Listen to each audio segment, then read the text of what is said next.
Nehru was talking about the risks associated with some of these projects. You've talked about Belt and Road Initiative Mark II or 2.0. The government here has stressed the need to ensure that some of these projects are sustainable, more of these projects are sustainable, that they address some of the risks in terms of financing, environmental standards.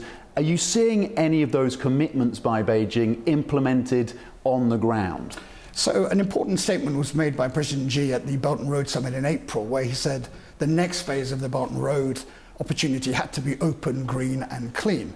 And what we are seeing is a real focus and intensity of effort to make sure that international projects are much more open and inclusive in terms of international involvement, the financing, the feasibility behind these projects is robust enough to attract capital from multiple sources. So there's been a material change, because many would say those are nice words from President Xi, but the reality is it's not being met. The rhetoric isn't being matched with the reality on the ground. We're in the midst of that change right now. What I would hope to see that over the next 12 to 24 months, there'll be a number of these transactions which evidence proof of concept. And that will be what will give success, confidence in the international market. So how do you advise businesses in terms of navigating some of these risks?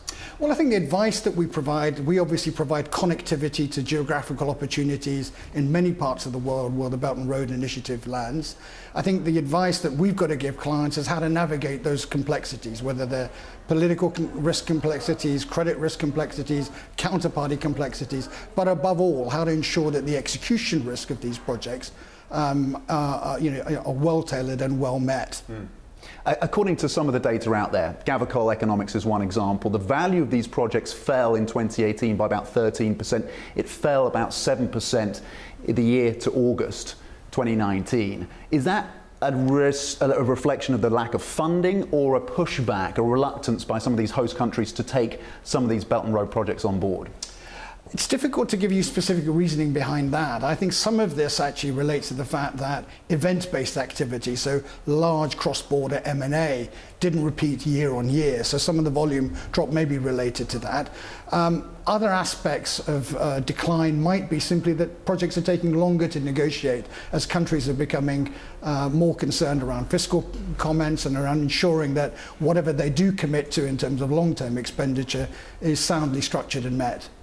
How does the trade war and the slowing global economy impact the Belt and Road Initiative? Well, I think for the Belt and Road Initiative, what it actually has provided for is a diversification. So the reliance historically on trade between the US and China, or US and Europe, actually is being replaced by a recognition that there is a diversification opportunity available in terms of trading intra-Asia. So we see intra-Asia trade really as being something that will continue to grow at a faster rate than trade with Europe or the US. And some of it is about shifting that excess capacity, whether it's steel or autos, for China as well. Indeed, and as China moves up the supply chain and as it moves up the value chain of activity, then I think the opportunity is for China to push down lower cost activity into other more efficient centers. Vietnam, Bangladesh have all been significant beneficiaries of supply chain disregulation. So HSBC has been involved in this since day one, really, 2013, when the whole project was launched. What is the value to your business? Can you give us some metrics in terms of how it's going to hit the bottom line for HSBC, for example, by the end of 2019? Well, I think for HSBC, this initiative plays out in many different respects across our geographies, across our lines of business. It's not just one transaction in one market.